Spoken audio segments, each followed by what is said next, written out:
पितृपक्ष में श्राद्ध कर्म क्या है, इसकी विधि कैसे होती है, तिथि का खास ध्यान कैसे रखा जाए, पितृपक्ष में क्या चीजें वर्जित होती हैं, और अगर कोई श्राद्ध करने में विश्वास नहीं रखता है या किसी कारणवश नहीं कर पाता है तो क्या पितृपक्ष में श्राद्ध ना करने से कोई दोष लगता है? जी जी बिल्कुल लगता है। पूर्वज जो नाखुश होते हैं ना, तो बोलते हैं कि रक्त पीते हैं, और नहीं तो शापम दत्वाते, वो शाप देते हैं। आज के समय में जो लोग विदेशों में रहते हैं वो श्राद्ध को कैसे कर सकते हैं, और अगर किसी के पितृ का हाल ही में देहांत हुआ है तो क्या 1 साल के अंदर श्राद्ध किया जा सकता है?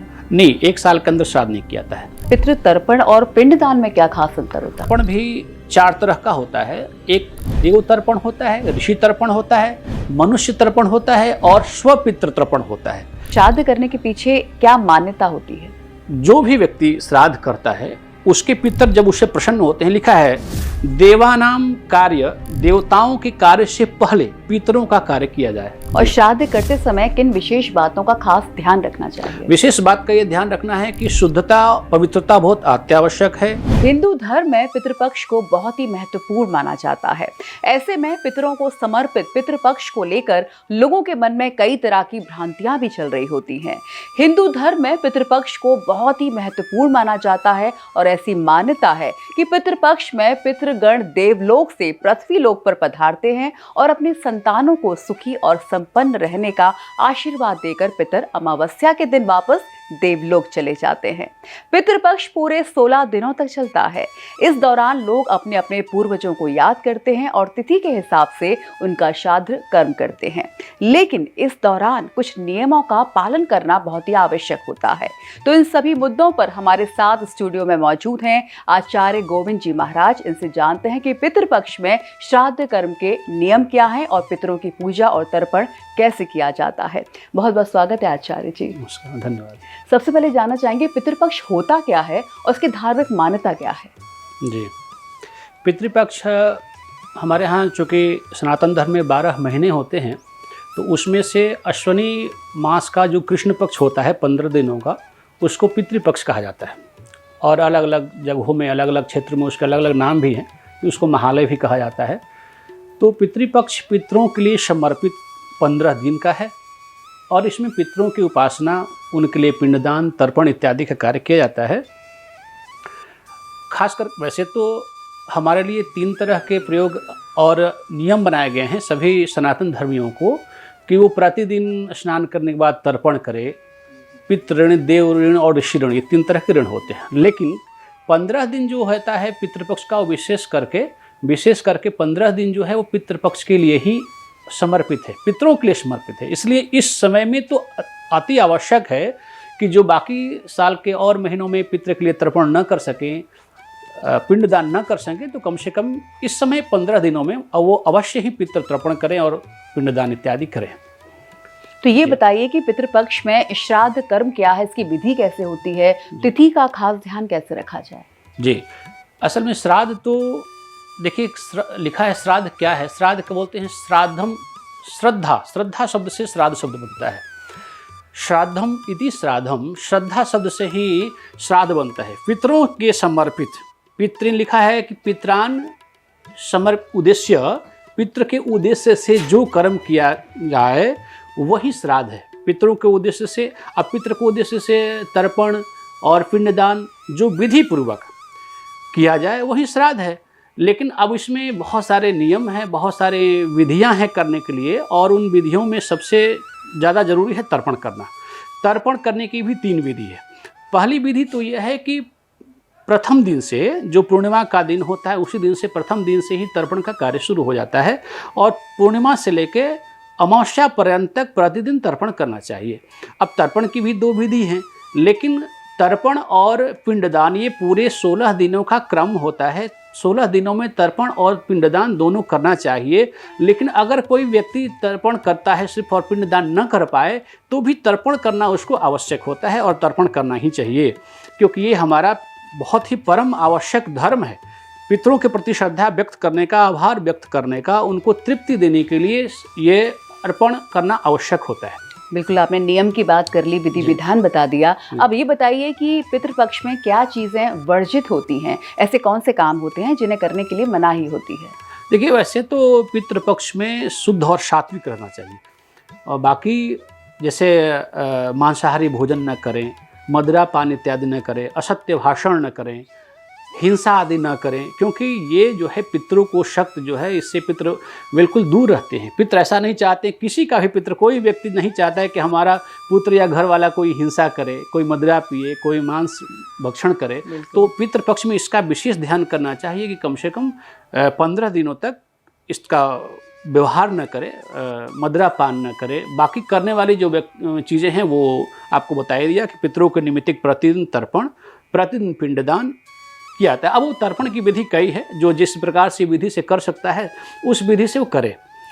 और मान लीजिए तर्पण की 3 विधियां हैं। अब तर्पण की 3 विधियों में कोई पूर्ण विधि से तर्पण करता है तो बहुत बढ़िया बात है, नहीं करता है तो एक संक्षिप्त विधि होती है, उस विधि से भी तर्पण कर सकता है। तर्पण की एक विधि है कि प्रतिपदा से लेकर के 15 दिन तक करे, अगर वो करता है तो ठीक है, नहीं तो पंचमी तिथि से लेकर अमावस्या तिथि तक तर्पण करे। अगर वो कर ले तो बहुत बढ़िया है, अगर वो नहीं कर पाता है तो 10वीं तिथि से लेकर के और अमावस्या तक तर्पण करे। अगर वो भी नहीं कर पाता है तो अपने पिता या दादाजी की जो तिथि होती है उस तिथि पर तर्पण और पिंडदान इत्यादि करे। अगर मान लीजिए किसी के पास उतना भी समय नहीं है या जो भी जानकारी नहीं है, तो उसके अलावा सबसे अंतिम तिथि होती है कि अमावस्या तिथि के दिन वो तर्पण और पिंडदान इत्यादि कर ब्राह्मणों को भोजन करावे और दक्षिणा इत्यादि देकर ब्राह्मणों को संतुष्ट करे। ये भी। और अगर कोई श्राद्ध करने में विश्वास नहीं रखता है या किसी कारणवश नहीं कर पाता है, तो क्या पितृपक्ष में श्राद्ध ना करने से कोई दोष लगता है? जी जी बिल्कुल लगता है, क्योंकि देखिए क्या है, पितृ ये जो शरीर है असल में क्या है, हम ऋणी होते हैं, पितरों के ऋणी होते हैं। हमारा जो शरीर प्राप्त होता है वो हमारे पिता द्वारा, और हमारे पिता का शरीर जो है हमारे पितामह द्वारा प्राप्त होता है, तो हम ऋणी होते हैं। और अगर हम मान लीजिए पितरों के ऋणी हैं तो पितरों के प्रति हमारा जो धर्म होता है, कर्म होता है, उसको करना ही पड़ता है। शास्त्र में लिखा है कि अगर पितृ की तर्पण और पिंडदान न किया जाए तो कहते हैं कि ते रक्तम पिबंती, पितृ नाखुश होता है तो पूर्वज जो नाखुश होते हैं ना, तो बोलते हैं कि रक्त पीते हैं, और नहीं तो शापम दत्वाते, वो शाप देते हैं। इसलिए पितरों के प्रति अर्पण करना अति आवश्यक है, ये हमारा धर्म है, श्रद्धा है, इसलिए इसको श्राद्ध बोलते हैं। अच्छा, दूसरी बात ये है कि जो जितनी भी क्रियाएं होती हैं, ऐसा नहीं है, देखिए लिखा है शास्त्र में कि वाक्यम इच्छन्ति पितरा भावा इच्छन्ति देवता। जो देवता होते हैं वो भाव के भूखे होते हैं। अगर देवता का पूजा आप कर रहे हैं और अगर मान लीजिए कहीं शब्द की त्रुटि हो गई हो, कोई सामग्री में त्रुटि हो गई हो, विधि में कोई कमी हो गई हो, तो देवता उस बात को ध्यान नहीं देते। भाव अगर अच्छा है तो उस देवता उस चीज़ को स्वीकार करते हैं और प्रसन्न होते हैं और आशीर्वाद देते हैं। लेकिन पितर इस बात से संतुष्ट नहीं होता। पितर वाक्यम इच्छन्ति, अच्छे वाक्य से, अच्छी शुद्धता से, अच्छे मंत्रों से, वाक्य की शुद्धता बहुत अनिवार्य है, तो अच्छे वाक्यों से, अच्छे मंत्रों की शुद्धता से जब पितरों के लिए कुछ किया जाए तो पितर उसको ग्रहण करते हैं। और अगर न किया जाए तो कहते हैं कि ते शापम दत्वा, वो शाप देते हैं, क्योंकि उनकी आत्मा, देखिए पिंडदान क्या है, पिंडदान ऐसी प्रक्रिया है, पिंड वहाँ तक नहीं पहुँचता है। पितर क्या करते हैं, वायव्य होते हैं, वायव्य मतलब वायु के रूप में होते हैं, तो वो वायु के रूप में होते हैं, वो सूक्ष्मधारी होते हैं, तो उस पिंड को ग्रहण करते हैं, सूंघते हैं सूक्ष्म शरीर होकर के, और उससे सूक्ष्म होकर के, और तृप्ति, पिंड जो दान होता है, पिंड दान के माध्यम से पितृ को तृप्ति पहुंचती है। तो तृप्ति मुख्य है, और तृप्ति तभी पहुंचेगी जब हम भोजन करेंगे। जिसका जो भोजन है वो भोजन उसको मिलेगा तो फिर तो तृप्ति होगी। बिल्कुल जी। एक बात और आचार्य जी, आज के समय में जो लोग विदेशों में रहते हैं वो श्राद्ध को कैसे कर सकते हैं? क्या वो ऑनलाइन करवा सकते हैं या किसी प्रतिनिधि के माध्यम से अगर करवाते हैं तो क्या वो मान्य होता है? जी, जो विदेशों में रहते हैं वो भी श्राद्ध कर सकते हैं। श्राद्ध कहीं भी किया जा सकता है, और जहाँ जो जैसे स्थिति में है वो घर में भी श्राद्ध कर सकते हैं। जो कोई पवित्र नदी हो, पवित्र नदी किनारे कर सकते हैं।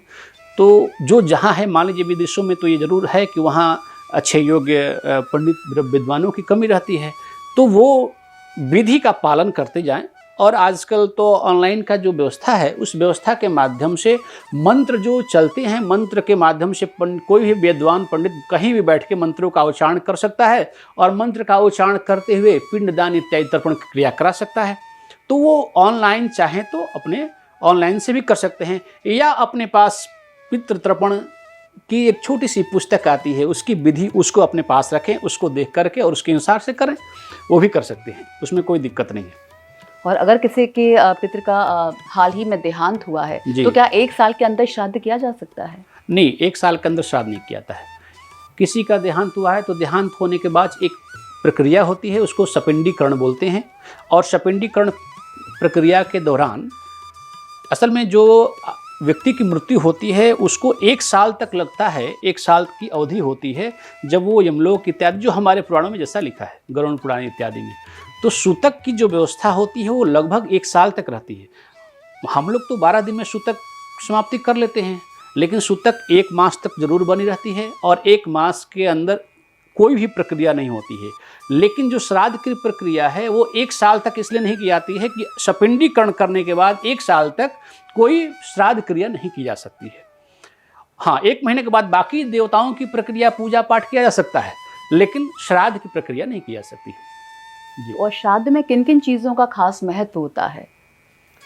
श्राद्ध में देखिए, श्राद्ध में सबसे महत्व है तर्पण का और तिल, यव और जिसको जौ बोलते हैं, तिल है, दरभई, दरभई मतलब कुशा।